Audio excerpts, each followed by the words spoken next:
may you give us a divine revelation, Panginoon, a Rhema word sa iyong mga anak na dadalhin po sa Zoom platform na ito. And I pray, Lord, that ma-receive po namin yung nais pong matanggap ng bawat isa. I pray that may your word be like a double-edged sword as you increase our faith, oh God, and give us a new wineskin as well, Panginoon, para hindi masayang lahat ng matatanggap po namin o masasalo po namin buhat po sa inyo. And patuloy mo po ang gabayan, Holy Spirit. I ask you to hide me behind the shadow of your wings, behind your cross, Lord, and may I ma-deliver po ang iyong mga salita powerfully ngayong oras na ito. Thank you, Lord. In Jesus' name we pray. Jesus' name. Amen. Amen. Alright. Amen. So, allow me to share po my screen. Yung magiging topic po natin ngayong oras na ito. Hopefully, clear po na nakikita po ninyo. Kita niyo po ba? Clear naman po? Uh, yes po. Yes po. Yan. Alright. Sped. Thank you po. So, our pag-uusapan ngayong pagkakataon po ito ay, of course, came from the material or book na sineseries po natin with Oswald Chambers is called Determinedly Discipline Other Things. And talagang all things are together for good. Si Lord po yung nagsiset up ng lahat ng bagay.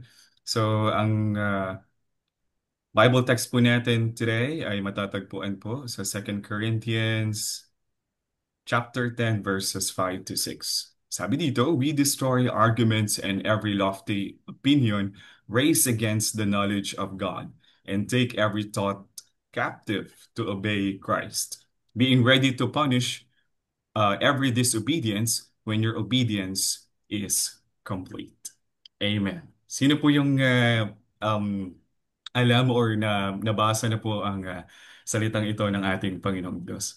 Amen. It is a very powerful word and a reminder to each and every one of us through the life of Apostle Paul to take every thought captive and be obedient to Christ. So may tatlong bagay po ako na nais sa bahagi patungkol po sa ating pag-aaralan sa salitang ito ng ating Panginoong Diyos. At sa topic po natin for today, ayan, so sabi po dito, bali ito po pala, ang ginagawa ko po pala, I come up with a subtitle like A Nature of Christian Discipleship. Ayan, totoo naman po. Maraming revelation ng ating Panginoong Diyos. But sabi po dito, these verses point to the strenuous nature of Christian discipleship. Paul writes that he takes every thought captive, knowing that every act of disobedience to Christ will be punished. Amen. So much Christian activity today has never been disciplined in the way Paul describes it. It has simply sprung into being on impulse. In our Lord's life, every project was disciplined according to the will of his Father. There was not a single impulsive movement of the Son's own will apart from his Father. Whatever the Father does, the Son also does. Yan po ay matatagpuan sa John chapter 5 verse 19. Amen. So ito po ay pumapatungkol po sa pagkakaroon na o pagiging obedient po natin sa ating Panginoong Diyos. And sabi nga sa binasa po natin ay may kinalaman po ito sa ating kaisipan or pag-iisip or how can we able to tame our mind. Alright? So meron po akong tatlong bagay na nais i-share. Unang bagay po is discipline of the mind is central to discipleship. Amen. So just to share lang po a bit, yesterday was I celebrated my 37th birthday. Thank you, Lord.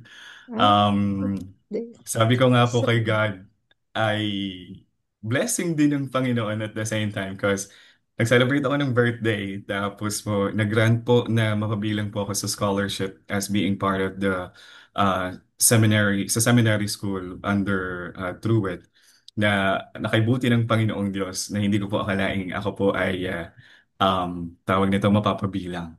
And truly po, no, na whenever we allow the Lord to and the Holy Spirit to help us and to guide us, He will provide us the discipline that we need. And papunta po tayo sa magandang bagay na gagawin ng ating Panginoon. Sabi po dito, My take na nais ko po i-share about sa notes ko po about this. Paul reminds us that every thought must be taken captive to obey Christ. Amen. So this means discipleship is not just about external service or activity, but the inner battle for the mind. So true transformation begins when we surrender our thoughts, motives, and desires to Christ's authority. Without this discipline, even good works can flow from impulse rather than obedience. Amen. Mm. So nawa po lagi pong maging prayer po natin ito na panalangin natin that every thought must be taken captive to obey Christ. Especially po pagising natin sa umaga. We know na ang ating kaaway ay just like a roaring lion to, alam niyo po yun, to inject something sa ating mga kaisipan para maapektuhan po tayo the whole day. But in the writings or in this book of um, Hallelujah, Oswald Chamber, it will help us to determinedly discipline other things, especially sa ating pamumuhay on how we can discipline our mind is as the central to our discipleship. Amen. So, paalala din po dito sa atin that the true transformation begins when we are surrender our thoughts.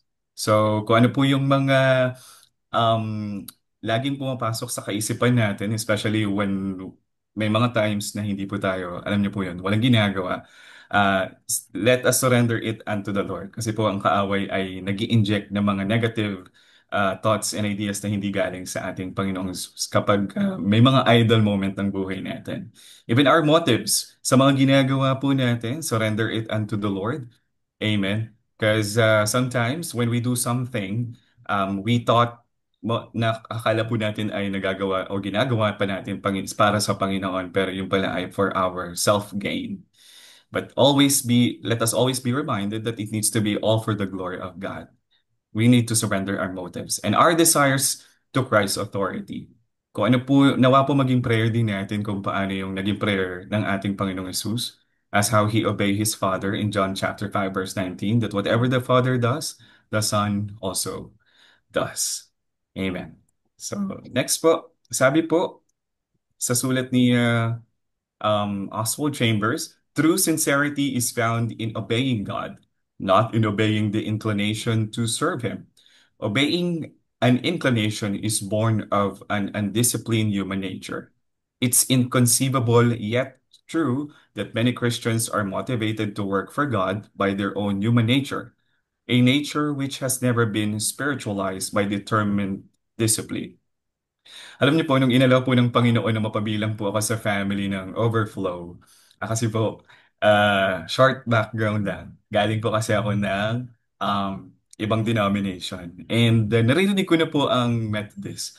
And sa lugar po ng Rizal, particularly in Binangonan, Rizal, taga Binangonan po ako, ay sikat po ang pangalan ng Methodist Church. And isa sa mga naaalala ko pong traits na nakamamangha po sa mga Methodist people ay they are very disciplined, polite po kasi may kumari po ang aking mother na from Methodist. And I admire them to those traits na na-acquire po nila. And sabi ko nga po, hindi ko naman po akalain na ako po idadali ng Panginoon at ililid po dito nakasama ninyo today sa GMC. And praise the Lord po. Because I've learned na meron din pong tinatawag na Book of Discipline ang GMC. Sabi ko nga, kailangan ko siyang aralin. Kailangan ko siyang matutunan at basahin. So, pangalawang bagay po na nais ko pong i-share sa inyo about this.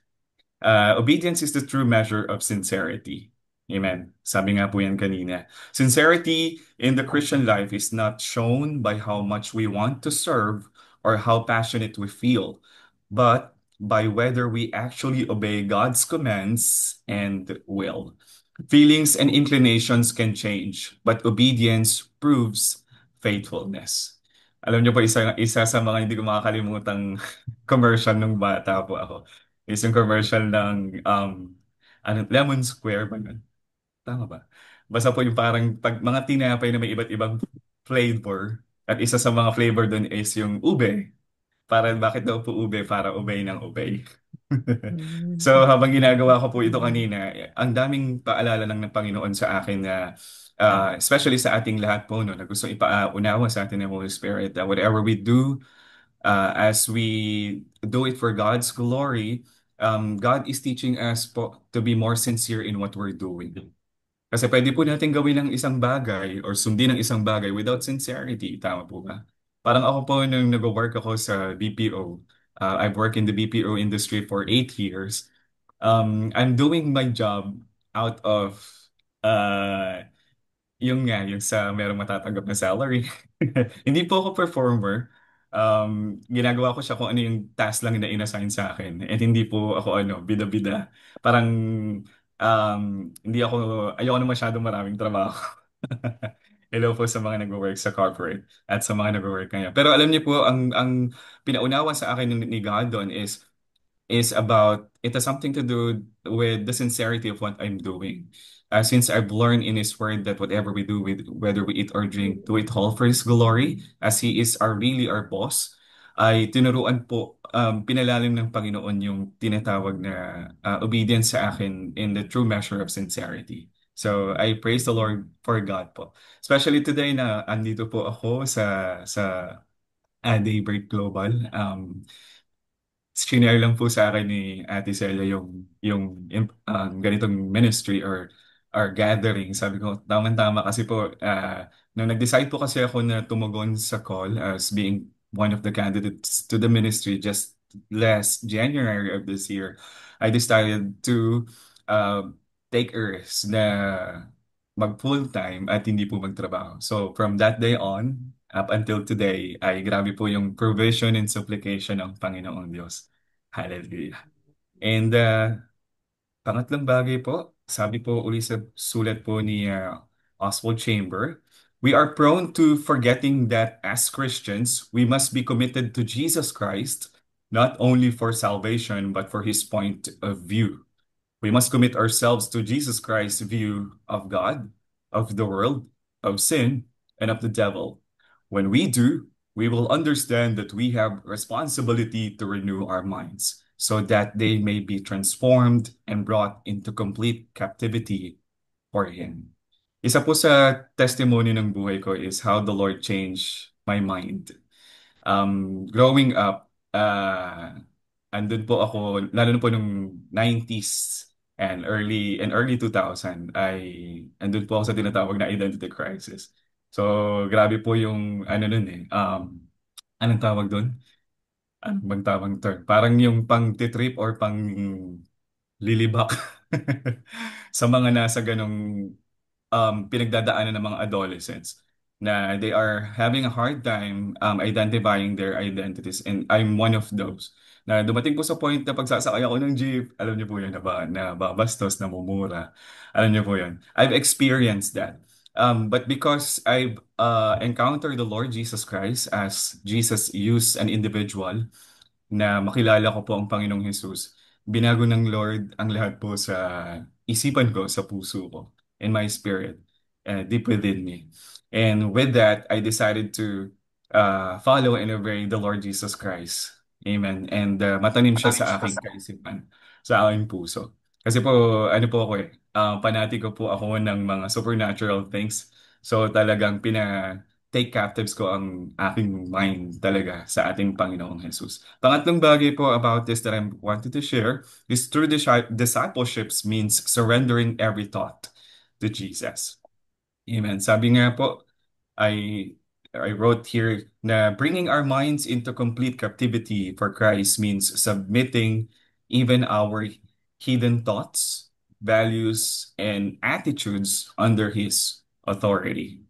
Amen. So yun nga po yung tinetestify ko kanina. Kasi po na-involve po kami sa maraming sekta and even occultism. So I thank God because He didn't allow us na manatili po sa mga ganong paniniwala at pananampalataya. And because of that, naranasan ko po yung great transformation from glory to glorious to the Lord. Lasa lang po ng testimony. Sumasali po kasi ako dati sa singing contest during teenage days. And ang tone po ng voice ko ay hindi po ganito na barit, bass. Hindi po matinis po pala yung boses ko dati. So pag kumakanta ako, mga pang Regine Velasquez, parang mga Sarah Geronimo, yung mga binabanatan ko dati. And when I encountered the Lord Jesus Christ, sabi ko, kasi nga, ano po di ba po kapag nagbibanata ang mga kabataang lalaki, nagbabago yung boses. Parang napanatili ko po siya hanggang age 25, na ganun po yung tone, na I can use a voice of a girl and sing like a girl. And sabi ko parang habang tumatagal na lumalago po sa pananampalataya ay parang hindi na siya nagiging angkop. Sabi ko, God, ayoko po na nito. Sumasali pa rin po ako sa mga contest that time. Pero sabi ko, Lord, ayoko na po nito. But parang sinabi ko sa Panginoon, I wanted to fully surrender to you everything in my life. And I wanted na mabago yung values, yung attitude, at ikaw yung maghari sa akin all over. And then, it's just so happened that the Lord allows me to, may ginamit pa pala ang Panginoon to introduce to me yung ministry ng Pastor Hiram. Praise the Lord for his life, about the ministry niya po sa healing and deliverance. So, nakadalo po ako sa isa sa mga church nila at nagpa-deliverance. And because of that, yung mga naging involvement ko po at saka yung naging identity ko before at yung bosses ko, sinama ko po talaga lahat yun sa deliverance. And true enough, God can transform and change us for His glory and given us our true identity, being the Son of God. And dahil po doon, ito po, ganito na yung boses ko. At isa po sa blessing na pinagkaloob sa akin ni God is binigyan po ako ng extra income ni God. I mean, another talent na naging income din po to do voiceover, hosting, and sing cover songs. Alam niyo po yung For God's Glory. At hanggang ngayon po sa inalisan kong trabaho sa BPO, nagagamit po yung boses ko to promote the products and services of the company. So what I'm trying to say here po is, as we allow the Lord Jesus to make us the true disciples and surrendering everything, especially our thoughts to Jesus, He can, alam niyo po yun, transforms us for His glory. Lastly po, ito po pala yung other verses na pwede po nating mabasa sa Proverbs chapter 6 and chapter 7 and Second Corinthians chapter 2. Pwede niyo po yung mabasa. Babasahin niyo po personally sa inyo kung mga quiet time later. Ito po yung wisdom from Oswald Chambers. Sabi po, the great word of Jesus to his disciples is abandon. When God has brought us into the relationship of disciples, we have to venture on His word, trust entirely to Him, and watch that when He brings us to the venture, we take it. Napakaganda at lalim ng wisdom po na ito from Oswald.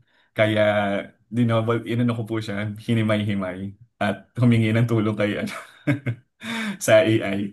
Nakita ko po na sabi dito, the great word of Jesus to His disciples is abandoned. Ito po ay tinatawag ni Jesus ang kanyang mga tagasunod na isuko o bitawan o talikuran ang sariling control, seguridad at pag-asa sa sarili.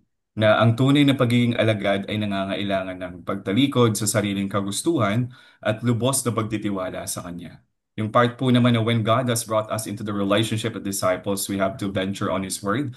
Kapag tayo po ay naging kanyang mga alagad, pananagutan po natin ang kumilos ayon sa kanyang salita ng may pananampalataya. Hindi sapat na pakinggan po lamang natin ito, ang kanyang mga turo. Kailangan din po nating sumunod at kumilos ayon dito kahit mukhang challenging o mahirap. And lastly, yung trust entirely to Him and watch that when He brings us to the venture, we take it. Ang pagiging alagad ay nangangahulugang mamuhay ng may ganap na pagtitiwala. Laging handang kumilos kapag nagbigay ang Diyos ng pagkakataon upang sumunod, upang sumunod o ng mga pagsubok na susubok sa ating pananampalataya. So nawa po ang ating napakinggang salita ng Diyos na ito ay napagpala po tayo na. Papuri po sa ating Panginoon. Salamat po. Amen.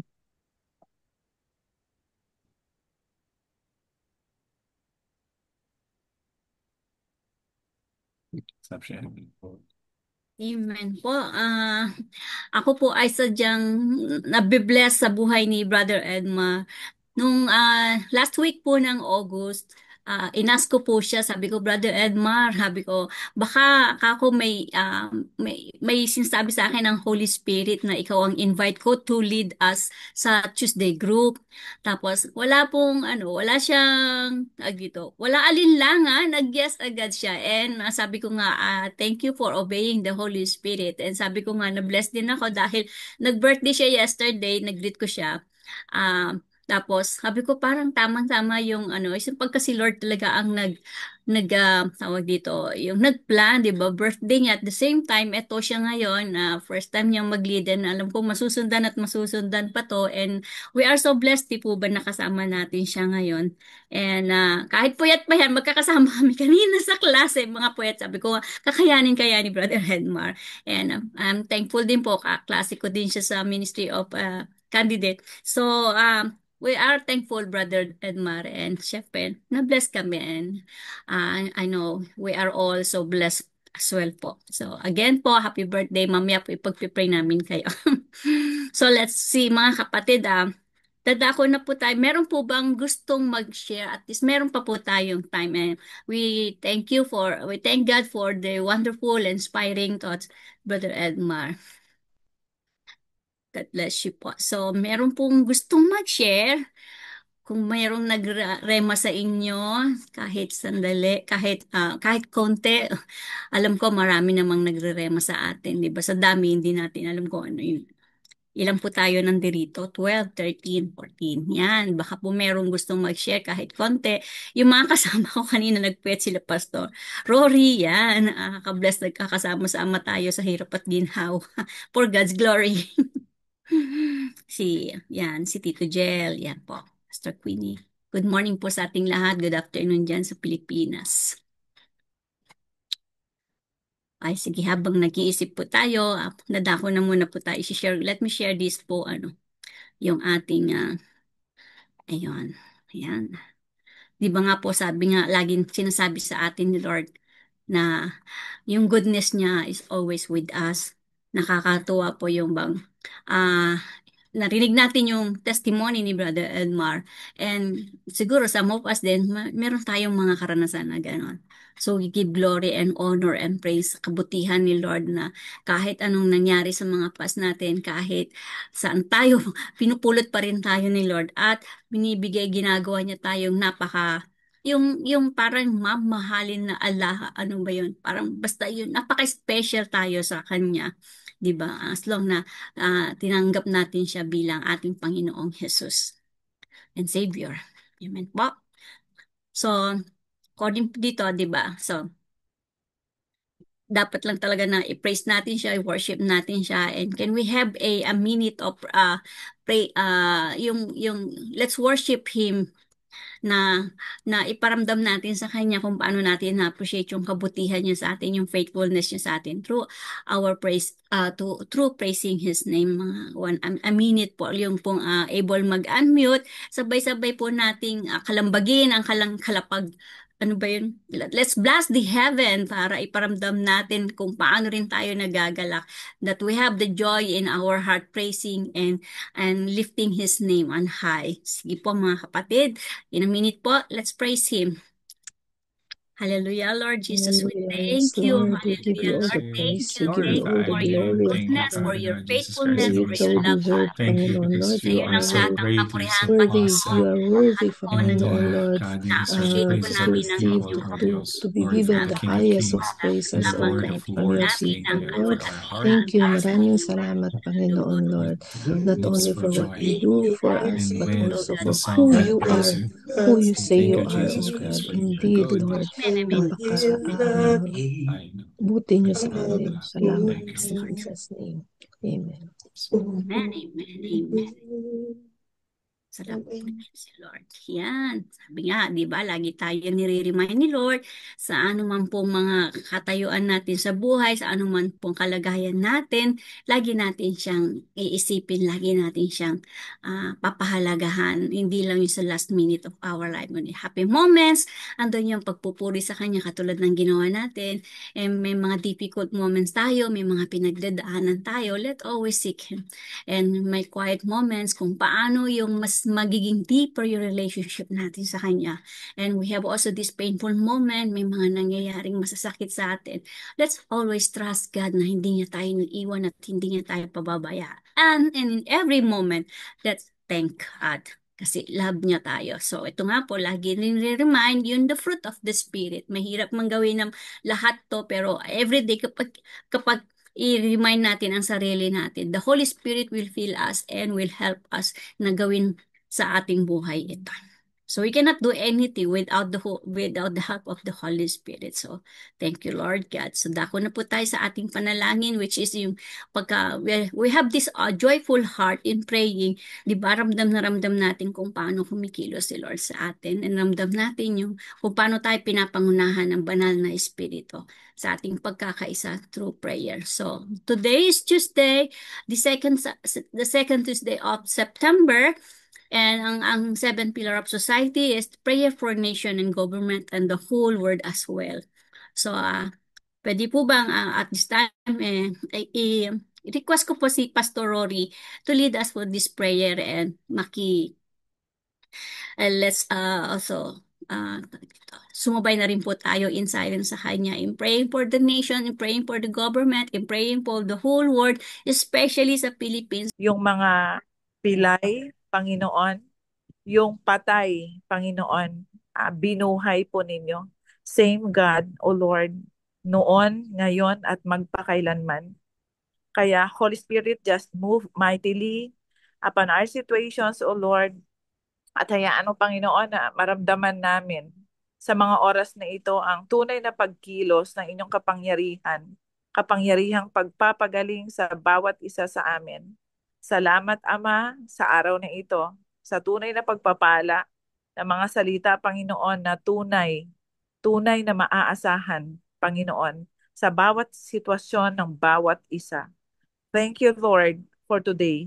And this is my prayer and declaration and thanksgiving, Lord, sa pagsagot mo sa aming mga kahilingan at kahit sa hindi mo pagsagot sa ibang kaparaanan. Thank you, Lord, in Jesus' name. Amen. Amen. In Jesus' name. Amen. Tito Jel, kamusta na po? Ano po update kay Ninang Olive? Yun, sasabihin ko nga pala, praise report. Opo. Our God is so good. Amen. Talaga naman. He is so good. Nakakalakad na siya ng normal. Praise God. Kanya lang, the doctor advised her na huwag munang magmanik manaog. Ano ba yun? Yung go up and down sa stairs kasi yung bahay nila may second floor. Pinapaiwas muna siya ro. Kanya, nandun lang muna siya sa second floor. Pero she is well, she is okay now. And thank you for each one of us who prayed for her yesterday. Yun ang sabi niya, nirelay ko sa kanya kasi kaninang maga, tinanong ko siya, Ate Olive, how are you na? Sabi niya, Jill, thank you, praise the Lord, ganito, okay na ako. Yon, Sister Babes, thank you sa lahat. Thank you sa lahat na nag-pray. Thank you, Lord Jesus. You're so good. You're a working God. Amen po, amen. Thank you. Amen. God is good indeed. Ate Ophel, kamusta na po yung manugang nyo? Manugang nga po ba? Ano po ang update? Thank you po. I went to visit them yesterday. He was okay. I Praise think God. he's still waiting for the MRI for his head and his spinal cord. So, but he said he didn't have any more attacks of the headache so far. So let's us continue until his MRI and the results as well. Thank you po. Yan. Praise God po. Kaya po, tinanong ko kasi we are every day kasama po sila sa prayer natin. So alam natin that our God is a answering prayer God. And we praise Him sa kanyang kabutihan. And we thank Him sa kanyang pagmamahal. Salamat po. Yung pong may mga special request din na prayer, pwede naman pong mag-chat lang or yung mga tawag dito, praise report para nalalaman din po natin kung ano yung kailangan pa natin sama sa panalangin. So, salamat po sa mga nag-pray. Aside po sa kay Brother Pastor Edmar na nag-birthday kahapon, meron po bang nagbe-birthday ngayon, nagse-celebrate Oo, Sister Babes. Yes Yung po. inyong son-in-law ko, birthday niya ngayon. Ano pong pangalan, Tito Jel? Raymond Manzanares. Raymond. Unahin na po natin, Tipelet, unahin natin po ipag-pray ang mga tawag dito, mga may birthday. At the same time, i-shower of blessing din natin si Brother Edmar as our leader today. Tama po ba, at Pinet? Bago po re-request si Pastor Dave sa kanyang closing and Yes thanksgiving po. prayer and Yes po, benediction. yes po. Sister Babes, thank you. Yes Sige po. po, sabay-sabay na lang po tayong ipag-pray natin. Shower of blessing kay Brother Edmar and kay Raymond na kasama na nagsa-celebrate ng birthday ngayon. At the same time po, shower of pag-pray. Thanksgiving prayer for the life of Brother Edmar bilang our leader today. Yung pong able president. Sabay-sabay na po tayo. Yes, Lord Amen, Jesus. amen. Yes, Thank you. hallelujah. Hallelujah, Lord Okay, Jesus. God, maraming Lord salamat, Jesus, Life Panginoon, Lord, of we for the pray life that of you will Brother bless Edmar, Nandiyan, oh God. kasama namin Lord, ngayon. thank you, Panginoon, sa napakayaman, Spirit po Panginoon, niyang very encouraging manifest and very as inspiring your presence. testimonies, Panginoon, that He shared with For us this us, morning. lahat Indeed, ng Panginoon, Lord, talagang pagiging napakabuti mo, and you are so faithful, nais Panginoon, po Lord, that when your people, Panginoon, Lord, niyang kinakausap. especially sa buhay ni Brother Edmar, Lord, obey you, Power, Panginoon, Lord, Lord, ay hindi pwede, Panginoon, na talagang yung magbubunga, Panginoon, ang mga testimonies, ang buhay, Panginoon, ng inyong anak na ito. So, Lord, thank you. Patuloy na gamitin mo po siya, Panginoon, Lord, in the ministry, O God, that you have called him to be and to do, Panginoon, Lord. At mas marami pang mga tao, Panginoon, mga kaluluwang mailapit niya sa inyo for your glory, O God. Lord, we also pray for provisions, for your protection, Panginoon, and good health for him, O God. Salamat, Panginoon, for his birthday, O God. Another year, Panginoon, Lord, of blessings upon him, Panginoon, Lord. Favor upon favor, O God. Glory upon glory, Panginoon, Lord, as he continues to obey you, Panginoon, and your will for his life, Father. Lord, also we pray and thank you for Brother Raymond, O God, for his birthday today. Salamat, Panginoon, Lord, that yung kanyang buhay, Panginoon, ay gagamitin mo din, Panginoon, Lord, for your glory as well, Lord. We bless him and we declare, Panginoon, so much more, Panginoon, Lord, for the years to come na ibibigay niyo po sa kanyang buhay kay Brother Raymond. And in Jesus' name we pray and thank. Amen. Amen, amen. Praise God. Pastor Dave, for closing and benediction po. Thank you po.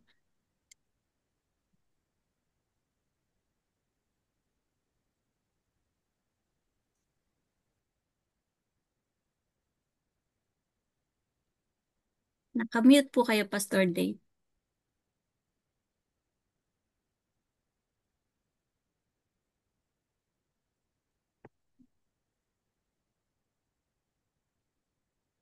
Tayo po ay manalangin.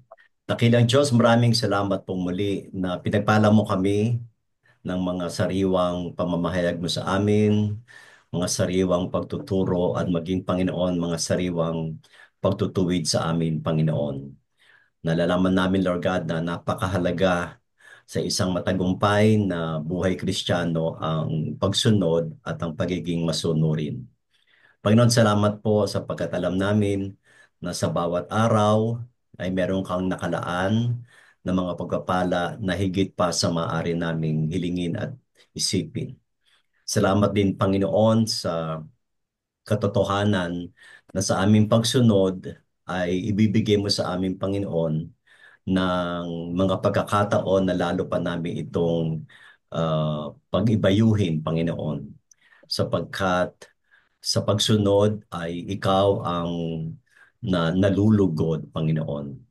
Kaya nga, Lord, naalala namin sa iyong banal na salita na mas mahalaga sa iyong pagsunod kaysa sa mga material offerings namin. At alam namin, Lord God, that the best offering that we can give to you is obedience.